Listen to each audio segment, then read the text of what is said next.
இங்க மனோஜோட வீட்டுக்கு வந்து அந்த பேய் பிடிக்கிறவங்களும் அந்த லைட் எல்லாம் அணைஞ்சு ஆஃப் ஆகிறத பார்த்துட்டு இங்க வீட்டுக்குள்ள பேய் இருக்கு அப்படின்னு சொல்லி சொல்றாங்க.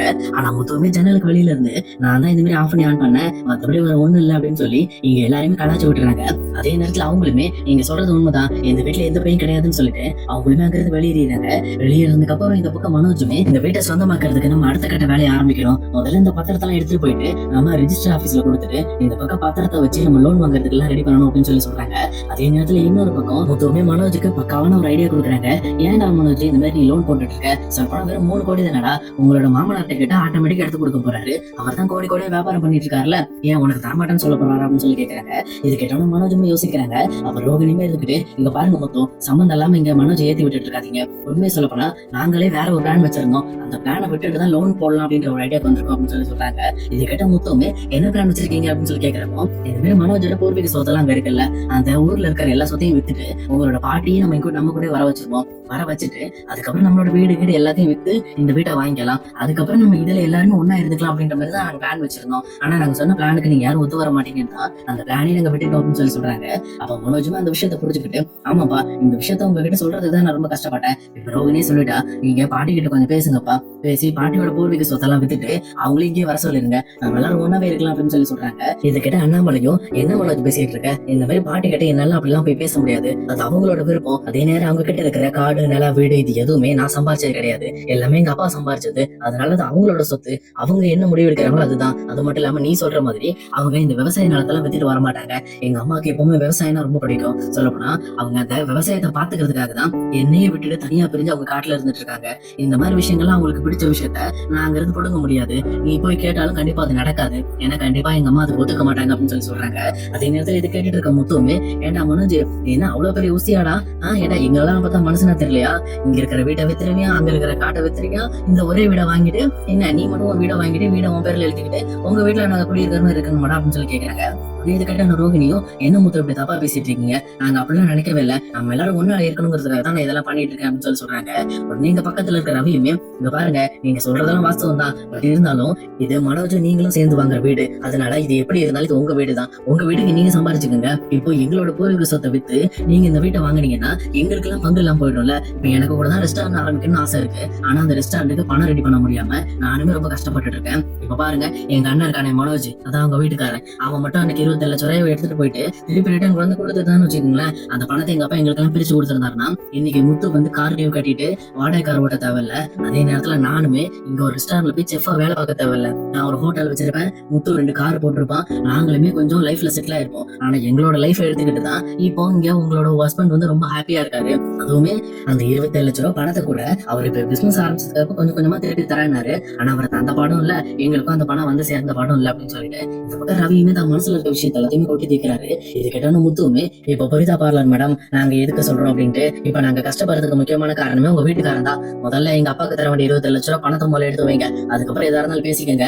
ஆமா நீங்க எதுக்கு என்கிட்ட இந்த மாதிரி வந்து சின்ன சின்ன பேமெண்ட் எல்லாம் கேட்டுட்டு இருக்கீங்க, உண்மையை சொல்ல போனா நீங்க தான் ஒரு கோடீஸ்வரி வீட்டு பொண்ணாச்சு, அப்புறம் எதுக்காக நீங்க இந்த மாதிரி எங்க அப்பா கிட்ட வந்து பூர்வீக சொத்து வைக்கணும், உங்க வீட்டை வைக்கணும்னு எங்களோட சின்ன சொத்துக்கு நீங்க வரீங்க, நீங்க தான் வந்து பெரிய ஆளாச்சு, நீங்க நிறைய சொத்து வச்சிருக்கீங்க, உங்க அப்பா கோடி கணக்குல வியாபாரம் பண்றாரு, உங்களோட மாமா கூட ஒரு ஊரா சுத்திக்கிட்டு இருக்காரு, சொல்ல போனா பிசினஸ் கவனிக்க மட்டுமே சுத்திக்கிட்டு இருக்காரு, அப்பெல்லாம் உங்ககிட்ட தான் நிறைய கோடி இருக்குமே, ஏன் உங்க பொண்ணுக்காக அதாவது உங்களுக்காக ஒரு 3 கோடி அவங்க தர மாட்டாங்களா அப்படின்னு சொல்லி கேட்கறாங்க. இது கேட்டோன்னு ரோகிணி ரொம்ப சைலண்டா இருக்காங்க. ஆனா இதை கரெக்டா பிடிச்சுக்கிட்ட விஜயாவுமே, முத்து சொல்றதுல ஒரு அர்த்தம் இருக்கு, ஆமா ரோகிணி பேசாம நீ உங்க அப்பாட்ட தான் கேள, இந்த மாதிரி நம்ம மனோஜுக்கு பிசினஸ் ஆரம்பிக்க அவர் தானே 30 லட்சம் ரூபாய் கொடுத்தாரு, அதே மாதிரி உங்க அப்பாட்ட கேட்டு கொஞ்சம் பணம் வாங்கிட்டேன்னா இது உனக்காக தான் வீடு வாங்குறோம், சொல்ல போனா வீட்டு பேர் கூட உன் பேர்ல தான் வைக்க போறோம், அப்படி எதுக்காக நீ வருத்தப்படுற, பேசாம உங்க அப்பாட்ட பேசு அப்படின்னு சொல்லி சொல்றாங்க. அப்ப எங்க ரோகிணியுமே ஒரே கட்டான் ரேட்டா, இல்ல ஆண்டி அப்படிலாம் அப்பாட்ட போய் கேட்க முடியாது, அப்பாலாம் வந்து டென்ஷன் ஆயிடுவார் அப்படின்னு சொல்லிட்டு ரொம்பவே பில்டப் பண்ணிட்டு இருக்காங்க. இதை பார்த்தோன்னே எங்க விஜயாக்குமே கோவம் வருது, என்ன ஒரு அப்ப நான் பொண்ணுக்காக வீடு வாங்கி கொடுக்கறதுல ஒரு 3 கோடி கொடுக்க மாட்டானா, அதான் கோடி கோடி எனக்கு பிசினஸ் பண்றான்னு சொல்லிட்டு இருக்க, நீ சொல்றதெல்லாம் பார்த்தா எனக்கு என்னமோ நம்பிக்கை இல்லாத மாதிரி இருக்கு அப்படின்னு சொல்லிட்டு ரோகிணிக்குள்ளேயும் விஜயாக்குள்ளேயும் கொஞ்சம் கொஞ்சமா சண்டை வர ஆரம்பிக்குது. அதே நேரத்துல அந்த சண்டையை நிறுத்துற மாதிரி அண்ணாமலையும், இங்க பாருங்க முதல்ல இதெல்லாம் நிறுத்துங்க, இந்த மாதிரி தேவையெல்லாம் பேசாதீங்க, இங்க பாரு ரோகிணி அதே நேரம் மனோஜ் நீ கவனிச்சுக்க, உங்க 2 பேரோட வீடு இது ஓகேங்களா, இந்த வீட்டுல நீங்க எங்க எல்லாரையும் குடியிருக்க வச்சா அது உண்மையுமே உங்களோட பெருந்தன்மை தான், அதை நாங்க ஏத்துக்கிறோம், பட் இருந்தாலும் இது உங்களோட சொத்து, உங்க சொத்தை நீங்க சம்பாரிச்சுக்கோங்க, நீங்களே சேர்த்து வச்சுக்கோங்க, நாங்க யாரும் அதுக்கு பங்கு வர மாட்டோம், அதே மாதிரி அவங்களுக்கு கொடுக்க வேண்டிய பங்கு நான் வந்து உங்ககிட்ட கொடுத்து வச்சிருக்கேன். அந்த பங்கு 27 லட்சம் ரூபாயை கொஞ்சம் சீக்கிரமா நீ கொடுக்கறதுக்கு வழியை பாரு. ஏன்னா அப்பதான் அந்த 3ஆ பிரிச்சு உங்க 3 பேருக்கு சேர வேண்டிய பங்கு சேர்த்துட்டேன்னா என்னோட கடமை முடிஞ்சு போகும். அதனால இந்த வீட்டு விஷயத்துல எங்களை இழுக்காத. நாங்க இந்த வீட்டுக்கு வராம இருக்கனா கூட இருந்துடுறோம். இல்ல உன் விருப்பத்துக்காக வேணா இங்க இருந்து கூட இருக்கனால நாங்க இருக்கோம். அது உன்னோட விருப்பம். ஆனா நாங்க எதுவும் சொல்லல. ஆனா பணம் நீங்க தான் கட்டிக்கணும். இதுக்கு எங்களுக்கு எந்த சம்பந்தம் இல்லை அப்படின்னு சொல்லிட்டு இங்க முத்து, ரவி அதே நேரம் அண்ணாமலை அந்த விஷயத்துல இருந்து கொஞ்சம் விலகிடுறாங்க. இது கேட்டுட்டு இருக்க முத்துவுமே இப்பதான் இதுக்குதான் எங்க அப்பா வேணுங்கிறது கடைசி நிமிஷத்துல சும்மா கரெக்டா பேசினாரா, அதனாலதான் இவர் எப்பவுமே வந்து பக்கத்துல வச்சுக்கணும்னு நினைக்கிறேன் அப்படின்னு சொல்லிட்டு முத்துவுமே சரிப்பா எனக்கு இன்னைக்கு ஒரு ட்ரிப் இருக்கு, சொல்லப்போனா வெளிநாட்டுல இருந்து வராங்கல்ல அவங்களை இன்னைக்கு பிக்கப் பண்ண போகணும் அப்படின்னு சொல்லிட்டு முத்துவுமே கார் செட்டுக்கு போயிட்டு தன்னோட காரையுமே ரெடி பண்ணிட்டு அங்கிருந்து கிளம்புறாரு. கரெக்டா ஜீவாமே கால் பண்ணி முத்து நான் இந்த மாதிரி ஏர்போர்ட்ல இருந்து வந்துட்டேன், ஹோட்டல் ரூம் தான் போயிட்டு இருக்கேன், அங்க போயிட்டு நான் ரெடி ஆயிட்டு சொல்றேன், அதுக்கப்புறம் ஒரு ப்ராப்பர்ட்டியை நம்ம வந்து முடிக்கணும், அதுக்காக தான் நம்ம இங்க வந்திருக்கேன், அதனால நீங்க வந்துருங்க, உடனே நம்ம டக்குன்னு முடிச்சுட்டு நான் கிளம்பிடுவேன் அப்படின்னு சொல்லி சொல்றாங்க. இது கேட்ட முத்துவுமே மேடம் 10 நிமிஷத்துல ஹோட்டல்ல இருப்பேன், நீங்க ரெடி ஆயிட்டு வந்துருங்க, நான் கீழே வெயிட் பண்றேன் அப்படின்னு சொல்லிட்டு எங்க முத்துவுமே எப்பவும் போல காரை நிறுத்திட்டு லாபியில வெயிட் பண்றாரு. இங்க ஜீவாவுமே மேல இருந்து இறங்கி வராங்க. வந்துட்டு இந்த பக்கம் முத்துவை பார்த்தா முத்து நல்லா இருக்கீங்களா, சொல்லப்போனா போன டைம் சரியா அவங்க கிட்ட பேச கூட முடியல, ஏன்னா போன டைம் இந்த ப்ரெஷர் அந்த மாதிரி அப்படின்னு சொல்லிட்டு அவங்களோட ப்ரெஷரை பத்தி பேசிட்டு இந்த பக்கம் முத்துவோட சேர்ந்து ரெஜிஸ்டர் ஆபீஸ் கிளம்புறாங்க. அப்ப போயிட்டு இருக்க வழியில இந்த பக்கம் ஜீவாவுமே போன்ல இங்க பாருங்கம்மா இன்னைக்கு கண்டிப்பா நான் ஊருக்கு வரும்போது அந்த ப்ராப்பர்ட்டியை நம்ம பேர்ல முடிச்சுட்டு தான் வருவேன், சொல்லப்போனா அந்த ப்ராப்பர்ட்டி நம்மளோட பூர்வீக சொத்து, அதுக்காக தான் நான் இந்த இடத்துக்கே வந்திருக்கேன், கண்டிப்பா அந்த விஷயத்தை பத்தி தெரிஞ்சுக்கிட்டு அந்த பார்த்தாலும் நம்ம பேர்ல முடிக்க போறேன் அப்படின்னு சொல்லிட்டு இவங்களுமே அவங்க அம்மா கிட்ட பேசிட்டே வந்துட்டு இருக்காங்க.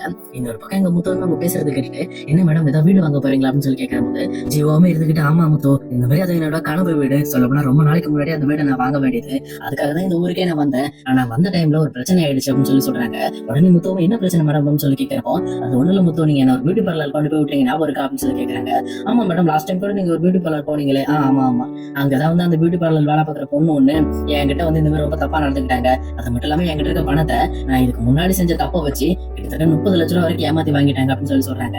உடனே முத்துவுமே கோவப்பட்டுட்டு என்ன மேடம் 30 லட்சம் ரூபாய் அசால்ட்டா சொல்றீங்க, இந்த மாதிரி அந்த பொண்ணை பிடிச்சி கேட்க வேண்டியது அப்படின்னு சொல்லி கேட்கிறப்போ நீங்க வேற முத்து அதை கேட்க முடியாது, அவங்க போலீஸ் ஸ்டேஷன் வரைக்கும் கூட்டு போயிட்டு நீங்க கூட சாட்சி கையெழுத்து போட்டீங்களே அது எனக்காக தான், சொல்லப்போனா அவங்க எனக்கு தர வேண்டிய பேமெண்ட்டை என்கிட்ட கொடுத்துட்டு கடைசியில என்கிட்டயே வட்டி போட்டு வாங்கிட்டாங்க, சொல்லப்போனா இது வந்து நானும் ஒரு பக்கம் ஏமாத்தினது தான் இல்லைன்னு சொல்ல வரல, பட் ஆனா எனக்கு அது நியாயமா வந்து சேர வேண்டிய பணம் தான், ஆனா அவங்க மறுபடியும் என்கிட்ட வந்து அந்த பொடுங்கிட்டாங்க, அதனாலதான் இந்த ப்ராப்பர்ட்டி என்னால ஓகே பண்ண முடியாம போயிடுச்சு அப்படின்னு சொல்லி சொல்றாங்க. உடனே முத்துவுமே சரி விடுங்க மேடம் எப்படி இருந்தாலும் உங்ககிட்ட இருந்து ஏமாத்தின பேமெண்ட் இன்னொரு பக்கம் ஏமாந்தா தான் போகுது, எப்பவுமே உழைக்கிற காசு மட்டும் தான் கையில நடக்கும் அப்படின்னு சொல்லிட்டு முத்துவுமே சகஜமா பேசிட்டு இருக்காரு. இங்க முத்து பேசுறதுல இங்க ஜீவாவுமே கொஞ்சம் இம்ப்ரெஸ் ஆயிடுறாங்க. உடனே அவங்க கிட்டயுமே முத்து உங்களுக்கு இந்த வீடு தெரியுங்களா, இந்த மாதிரி ஒரு பீச் ஹவுஸ் ஒண்ணு இருக்கு இந்த மாதிரின்னு சொல்லிட்டு இங்க மனோஜோட வீட்டு அட்ரஸ் சொல்றாங்க. இந்த பக்கம் மனோஜோட வீட்டு அட்ரஸ் தெளிவா தெரியாதனால முத்துவுமே அப்படியே மேடம் அதே லைன்ல தான் மேடம் எங்க அண்ணனும் வீடு வாங்கியிருக்கான், சொல்லப்போனா இப்பதான் அட்வான்ஸ் எல்லாம் போட்டு பக்காவா ரெடி பண்ணிக்கிட்டு இருக்கான் அப்படின்னு சொல்லி சொல்றாங்க. ஓ அப்படியா உண்மையுமே முத்து அந்த ஏரியா செம்மையான ஏரியா, சொல்லப்போனா அந்த லைன்ல ஒரு வீடு இருக்கு, அந்த வீடு வாங்கணும் அப்படிங்கிறதுக்காக தான் நானுமே வெளிநாட்டுல போய் சம்பாதிச்சுக்கிட்டு இருக்கேன் அப்படின்னு சொல்லி சொல்றாங்க. உடனே முத்துவுமே பரவாயில்ல மேடம் உங்களுக்கு ஒரு விஷயம் வேணும் அப்படிங்கிறதுனால நீங்க உண்மையுமே கடல் அளவுல ட்ரை பண்றீங்க அப்படின்னு சொல்லிட்டு இங்க ஜீவாவுமே பாராட்டிட்டு இருக்காங்க. இன்னொரு பக்கம் இவங்க 2 பேரும் சேர்ந்து டேரக்டா ரெஜிஸ்டர் ஆபீஸ் போறாங்க. ஆனா இதே நேரம் இன்னொரு பக்கம் இங்க ரோகிணி மனோஜும் சரி நம்ம இதுக்கு மேல வந்து லோன் தான் போட்டாகணும், அதனால இந்த பத்திரம் டாக்குமெண்ட் டீடைல பத்தி நம்ம விசாரிச்சு வந்துடும் சொல்லிட்டு அவங்களுமே இங்க ரெஜிஸ்டர் ஆபீஸ் வராங்க. இங்க கரெக்டா ஜீவாவும் உள்ள வர்றதுக்கும் இங்க ரோகிணியும் மனோஜும் உள்ள வர்றதுக்கும் டைமிங்கும் பக்கா சேமா இருக்கு. அவங்க 2 பேருமே வந்து இந்த பக்கம் ரெஜிஸ்டர் ஆபீஸ் முன்னாடி கரெக்டா 2 பேரும் ஒரே வீட்டு பத்திரத்தை நீட்டுறாங்க. இதை பார்த்தவொன்னு பயங்கரமா ஷாக் ஆகுறாங்க. அந்த பத்திரப்பதிவு ஆபீசருமே என்னங்க இது 2மே ஒரே பத்திரமா இருக்கு, இன்னும் 2 பேரும் ஒரே ஆளுங்களா அப்படின்னு சொல்லி கேட்கறாங்க. ஜீவாவுமே இந்த பக்கம் மனோஜ் பார்த்துட்டு ரொம்பவே கோபத்துல இவங்க எல்லாம் கிடையாதுங்க இவங்க யாரும் எனக்கு தெரியாது அப்படின்னு சொல்லி சொல்றாங்க. அதே நேரம் ரோகிணியுமே இங்க ஜீவாவை பார்த்து நீ வந்துட்டியா இதுக்கு மேலே உன்னை இருக்க விட மாட்டேன் அப்படின்னு சொல்லிட்டு ரொம்பவே கோபத்தோட இங்க ஜீவாவை பார்த்து முடிச்சுட்டு இருக்காங்க. அப்ப அந்த ஆபீசருமே ஒரு நிமிஷம் இருங்க இந்த 2ல ஏதோ ஒரிஜினல் பத்திரங்கிறத நான் பாக்குறேன் அப்படின்னு சொல்லிட்டு 2 பத்திரத்தையும் செக் பண்றாங்க.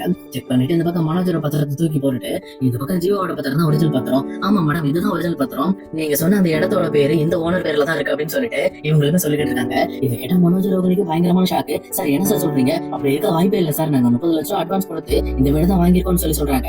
இந்த ஆபீசருமே மனோஜோட பத்திரத்தை பக்கத்துல எடுத்து வச்சுட்டு ஏமா உங்களுக்கு கொஞ்சம் கூட அறிவு இருக்காதா, அந்த வீட்டோட வேல்யூ எவ்வளவு தெரியுமா, முதல்ல அந்த வீட்டோட வேல்யூ கிட்டத்தட்ட 50 கோடிக்கு மேல வருது, நீங்க இன்னும் 3 கோடி போட்டு வச்சிருக்கீங்க, ஏமா 3 கோடியில சென்னையில வீடு வாங்க முடியுமா, அது இவ்வளவு பெரிய பங்களா வாங்க முடியுமா, முட்டாங்களாமா நீங்க, இந்த மாதிரி 3 கோடி ரூபாய்க்கு எவனா விற்கிறதுக்கு முட்டா பயலாவ அப்படின்னு சொல்லிட்டு இங்க மனோஜையும் ரோகிணியும் கேட்கறாங்க.